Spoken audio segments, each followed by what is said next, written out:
السلام عليكم ورحمة الله وبركاته. اللهم صل وسلم وبارك على سيدنا محمد وعلى آله وأصحابه أجمعين. ازيكم يا أحلى اخوات في الدنيا؟ يا رب تكونوا كويسين وفي صحة وفي أحسن حال. وحشتوني كتير كتير جدا من الفيديو اللي فات. النهاردة إن شاء الله هنعمل مع بعض الزيتون المخلل بطريقة سهلة جدا. المخلل كتير جدا في السوق، الموسم بتاعه اليومين دول بيقعد تجيبيه وتخليه يقعد معاكي من السنة للسنة، يقعد معاكي رمضان الجاي وبعده كمان. الطريقة الصح يخلي الزيتون يقعد معاكي فترة كبيرة عندك، ما يمررش، ما يتهريش منك. هنعمله بطريقة حلوة جدا مع بعض وبأبسط الطريقة. ناس كتير ما بيعرفوش يخللوا الزيتون وبيجيبوه جاهز من بره متخلل. لا، هنعمله في البيت ومن عمال ايديك وانت ضامنة الحاجة اللي انت حطاها. لو اول مره بتشوفي قناتي ما تنسيش تعملي اشتراك وتفعلي الجرس، وكمان تدوسي على كلمه الكل عشان لما انزل اي فيديو جديد يوصلك الاشعار وتيجي تنوريني في قناتي. وبرضو لو الاشعار ما بيوصلكيش الغي الاشتراك واعملي الاشتراك تاني، جدديه من اول وجديد، ودوسي على علامه الجرس علامه الكل، وهينزلك كل الفيديوهات اللي انا بنزلها جديده. نسمي بسم الله ونصلي على الرسول ونخش على الطريقه الصح. معانا هنا حبايبي حوالي 2 كيلو زيتون. كنت جايباه مشكل، يعني كنت جايبه كيلو من مكان وكيلو تاني من مكان. جبت التفاح الكبير وجبت برضو الصغير، حتى كله على بعضه. مش هيفرق معايا اخليه كله في برطمان واحد. عايزه تفصلي الكبير لوحده والصغير لوحده برضو حاجه ترجع ليكي. معانا هنا حبايبي الزيتون شقيته كده من النص وسبته يوم كامل في المية ينزل المرارة بتاعته. هنشوف بقى المكونات اللي احنا هنحطها على الزيتون مع بعض. معايا هنا الدقة اللي هي الشطة الحامية اللي انا كنت عاملاها معاكم في القناة قبل كده. ديت ما اقدرش استغنى عنها، لازم تبقى موجودة عندي في التلاجة، بستعملها في كل حاجة. معايا عصير ليمون، وخدنا قشر الليمون بتاع العصير الليمون هنركنه على جنب عشان برضو هنستعمله. تمام، حلو قوي. ومعايا جزر مبشور، وكمان معايا حبة البركة. هنحط كل المكونات دي كلها على الزيتون. حوالي نص كيلو جزر مبشور يا حبايبي، وحبة من حبة البركة، حوالي معلقتين 3 كده. ومعايا برضو الدقة اللي هي الحمرة، الشطة الحمرة اللي انا كنت ضربها معاكم في القناة قبل كده. هنحط حوالي كبشة كبيرة برضو على شوية الزيتون الموجودين معايا.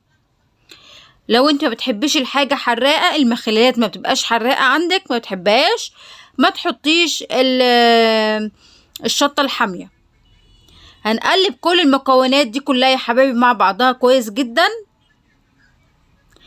ولسه برضو ما حطيناش ولا قشر الليمون ولا عصير الليمون، وكمان هنحط زيت في الاخر. الطريقه ديت هتخلي الزيتون معاكي ما شاء الله يقعد مقرمش معاكي ويقعد فترة طويلة، ما يتهريش عندك خالص في البرطمان. هنجيب بقى المحلول اللي احنا هنحطه على الزيتون في البرطمان.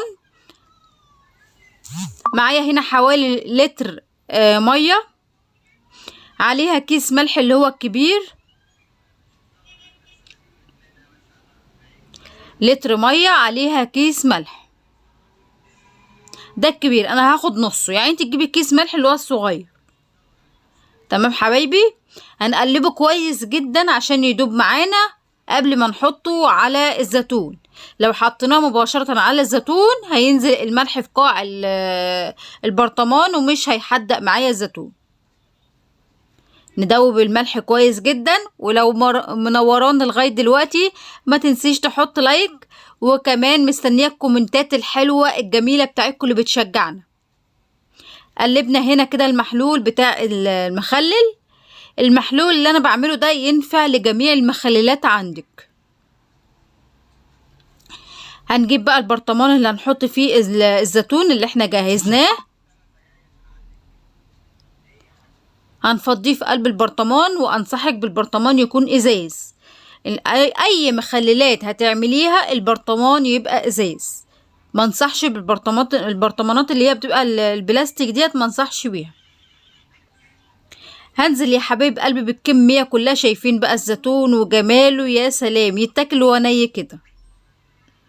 انا من عشاق الزيتون المخلل. حابه بقى تجيبي كميات كبيره وتجيبي برطمانات كتير وتعملي عندك، بيبقى حلو جدا. طبعا الشويه اللي فايضين عندي في الطبق دول عايزه اخدهم، احط عليهم حبه من المحلول اللي انا كنت مجهزاه وحطاه على جنب، عشان ناخد حبه البركه بقى والجزر المبشور. ممكن برضو تضيفي فصين توم، تضيفي ورق راولي، بيدي برضو طعم حلو جدا للزيتون. بس انا بديك الطريقة الاساسية. اي اضافات بقى من عندك. هنحط يا حبايب قلب المحلول مع بعض كده على الزيتون، نغطيه كله بالمحلول. لسه برضو في مكونات لسه ما حطيناهاش، كملي معايا الفيديو للاخر عشان تشوفي الطريقة الصح لتخليل الزيتون.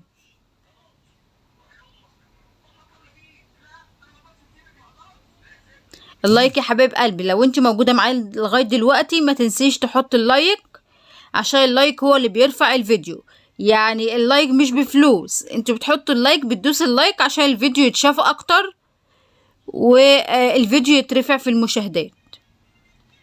شايفين جمال الزيتون بقى لما حطيت عليه المحلول؟ يا سلام، تحفة فنية.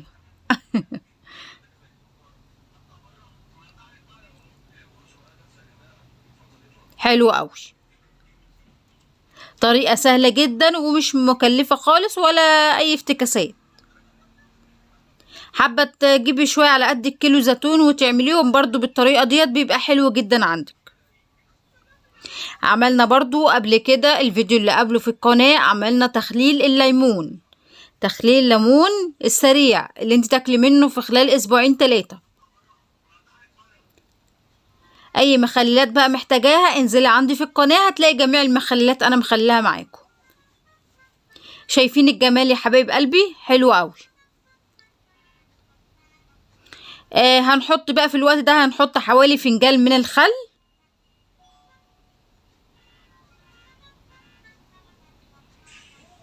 الخل العادي بتاعنا اللي موجود في البيت، هنحط حوالي فنجان او نص فنجان. لو الكمية قليلة عندك هتحطي حبة صغيرة خالص.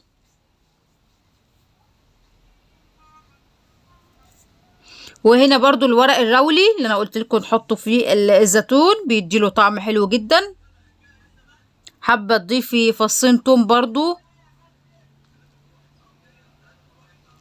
حاول بس ننزله كده في وسط البرطمان.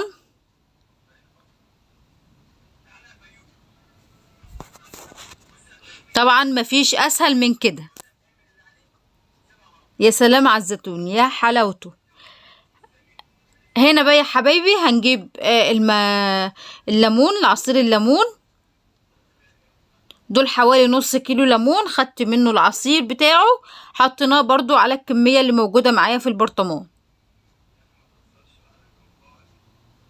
حلو قوي. هنحط القشر بقى اللي طلع من عصير الليمون، هنحطه على الوش عشان عايزين ما ندخلش اي هوا للزيتون. اي مخللات انصحك بيها تغلفيها كويس جدا وما تدخليش ليها اي هوا.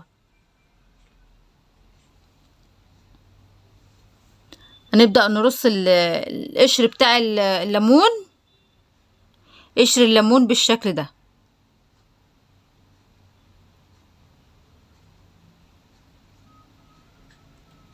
حلو قوي. حطوا لايك يا اجمل ناس في الدنيا، يا احلى اخوات. ولو اول مرة بتشوفي قناتي ما تنسيش تعملي اشتراك.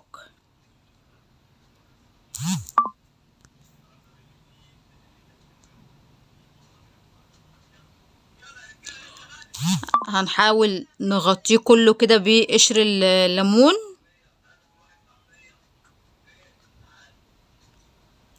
ولسه برضو هنحط حاجات اضافية فوق.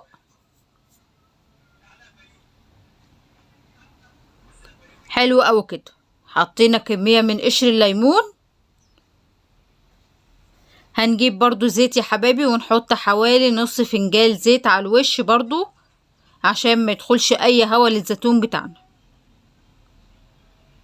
وبكده يكون الزيتون عملناه مع بعض، خللناه مع بعض بطريقة جميلة جدا وبسيطة. لو عندك كيلو زيتون هتعمليه وهتجيبيله شوية جزر وهتبشريهم وتحطيهم عليه. هنا انا جبت كيس برضو عشان ما يدخلوش هوا، ونقفل عليه بالغطا كويس جدا، وتسيبيه بقى حوالي شهر ونص، من شهر ونص لشهرين، ما تفتحيش عليه خالص الا بعد شهر ونص او شهرين، وهتاكلي احلى زيتون. واتمنى الفيديو بتاع النهارده يكون عجبكم حبايب قلبي.